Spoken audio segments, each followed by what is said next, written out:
संघ संस्कारों को जीने वाले, समाज और राष्ट्र के लिए समर्पित होकर शिक्षा, संस्कृति और इतिहास के क्षेत्र में अद्वितीय योगदान देने वाले पद्म भूषण दर्शनलाल जैन 8 फरवरी को 94 वर्ष की आयु में मोक्ष धाम की अनंत यात्रा पर चले गए। उन्होंने हरियाणा के यमुनानगर में अपने आवास पर अंतिम सांस ली। मात्र 15 साल की उम्र में भारत छोड़ो आंदोलन में भाग लेने वाले दर्शनलाल आजीवन देशभक्ति और समाज सेवा के लिए समर्पित रहे। सरस्वती नदी को पुनर्जीवित करने में अहम भूमिका निभाने वाले सामाजिक कार्यकर्ता दर्शनलाल बहुआयामी व्यक्तित्व के धनी थे।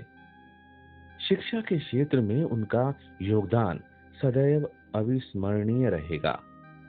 दर्शनलाल जैन का जन्म 12 दिसंबर 1927 को जगाधरी में उद्योगपति जैन परिवार में हुआ था। किशोरावस्था में भारत छोड़ो आंदोलन में भाग लेने वाले राष्ट्रीय स्वयंसेवक संघ के इस सक्रिय और गंभीर ऊर्जावान कार्यकर्ता को युवा अवस्था में ही बाबूजी के नाम से पहचान मिल गई थी। संघ कार्य में संलग्न रहते हुए जनसंघ में संगठन की ओर से पूर्ण निष्ठा के साथ दायित्व निर्वाह किया, किंतु चकाचौंध वाली राजनीति को इति कहकर वैचारिक भावधार के साथ सामाजिक कार्य से जुड़ गए।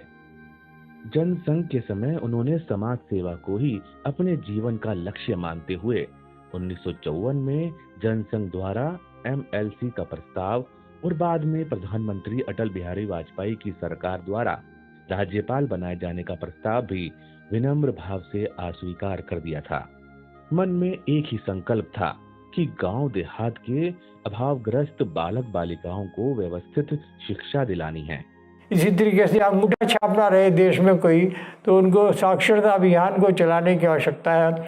कॉलेज के बच्चे हैं, कॉलेज के विद्यार्थी हैं, स्कूल के विद्यार्थी हैं, छुट्टियाँ होती हैं लंबी, उसमें वो साक्षरता अभियान अपने अपने गांव में चला सकते हैं। युवा अवस्था से लेकर जीवन पर्यंत शिक्षा दर्शनलाल जैन जी के केंद्र स्थान में रही।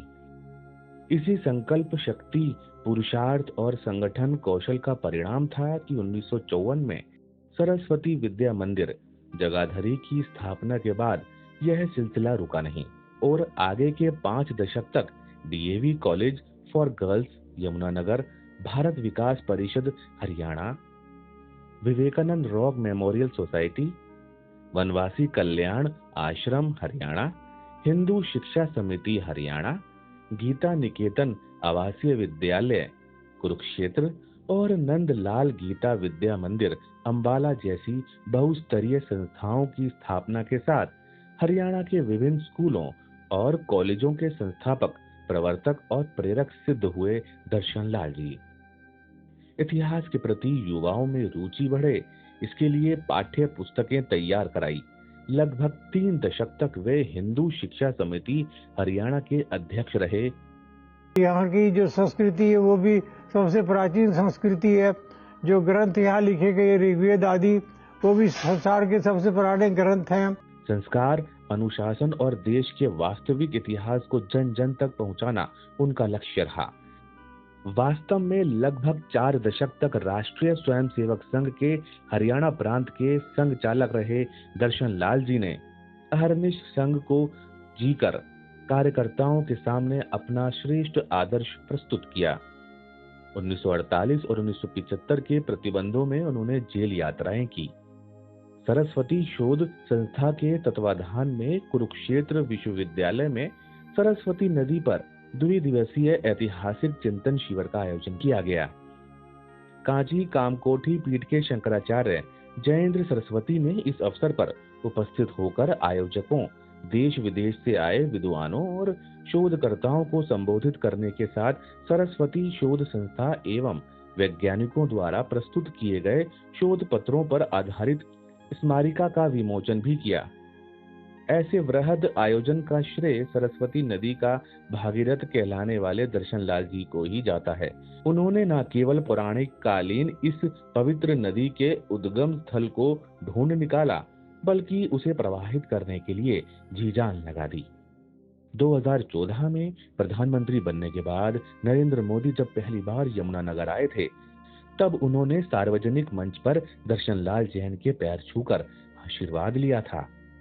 समाज सेवी व शिक्षाविद दर्शनलाल जैन को विशिष्ट और अद्वितीय योगदान के लिए राष्ट्रपति रामनाथ कोविंद ने नई दिल्ली में देश के तीसरे सर्वोच्च नागरिक सम्मान पद्म भूषण से सम्मानित किया। अपना संपूर्ण जीवन राष्ट्रीय स्वयंसेवक संघ के विचार और कार्य को समर्पित कर समाज और देश के एक श्रेष्ठ वंदनीय नागरिक और अनुकरणीय व्यक्ति चरित्र बनकर दर्शनलाल जैन जी युवा स्वयंसेवकों को सदैव प्रेरणा देने का कार्य करेंगे। ऐसी पुण्य आत्मा को विनम्र श्रद्धांजलि।